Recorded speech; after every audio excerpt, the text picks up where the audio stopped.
Hey guys, how's everyone doing? Welcome back to my channel. Today we're starting a brand new video series called 5 Minute Manga, where I give you my first impressions of manga that I'm reading in 5 minutes or less. Of course, the videos will be a little longer than 5 minutes just because I can't just have all body and no intro or conclusion. I gotta do my parts too. So thank you for being so patient with me. Today we are going to be talking about a series that I just recently got, like really recently, like 2 days ago or so. I actually featured it in my end of July manga haul, so if you haven't seen that already, be sure to check out that video. Got a lot of cool titles. And this manga was in that box. So I know that several of you were curious about this manga. I was curious as well, and that's why I picked it to talk about today, because it's intense. It's heavy material.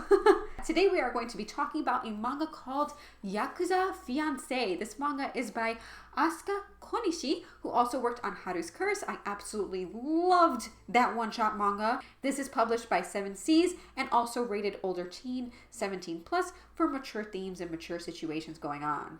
But anyway, let's get started with the review. Let's put 5 minutes on top. And yeah. So, Yakuza Fiancé is about Yoshino and Kirishima, who are both the grandchildren of rivaling Yakuza clans. What better way to unite two Yakuza families by having their grandchildren get married? Of course, everybody's always happy in an arranged marriage, aren't they?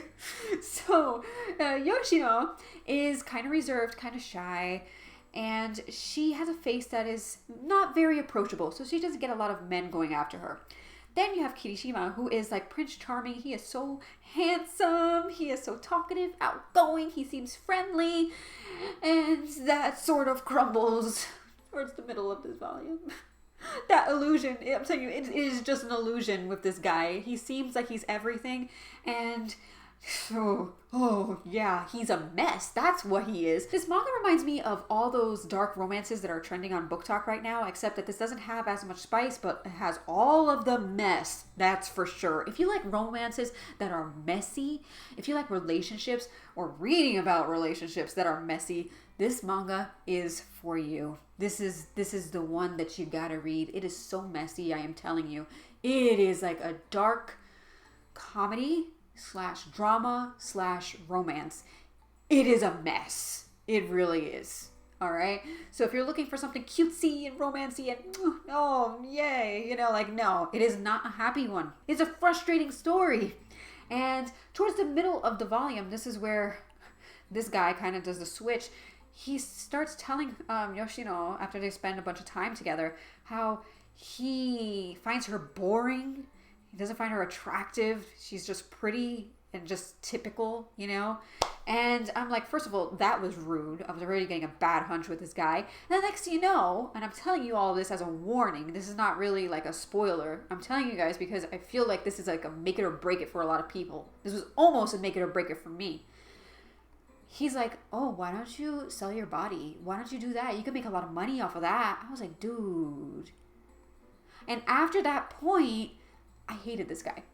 And it's hard to read a romance when you hate the main lead. You really do. It left such a horrible taste in my mouth, and I have a really high tolerance in my media, like whether it be manga or video games or movies. I can watch a lot of different things, but I draw a line at some point. And I really wanted to like this manga even more, but I just really grew to despise this guy. And I wonder if he's going to be redeemable. So I want to continue reading it, but I just really, after that happened, I was like, I don't like this guy at all. And I almost did not want to keep reading, but I did. And it got even messier in volumes 2 and 3. Sorry. 2 and 3, yeah. It got even messier.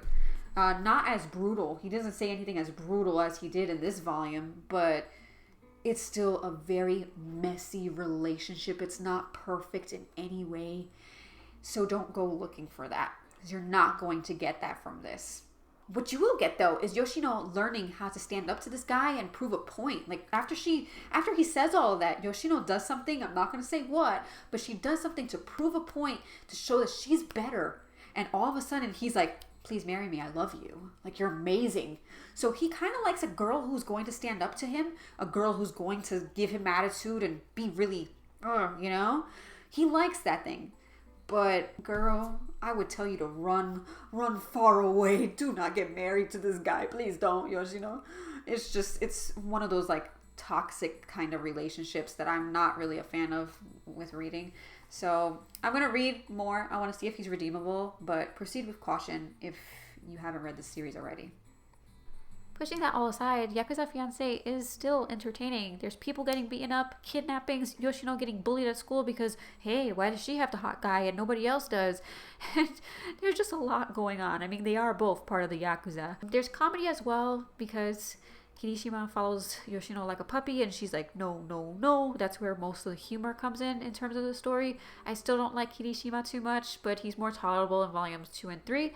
But overall, Yakuza Fiancé is still entertaining, I'd say. Anyway, thank you guys so much for watching my first ever 5-minute manga review video. If you liked this video, please like it. This is how I know that you like my content, literally, when you give me thumbs up / likes. So please remember to like these videos. Thank you guys so much for watching. Totally appreciate it. I will see you guys next time.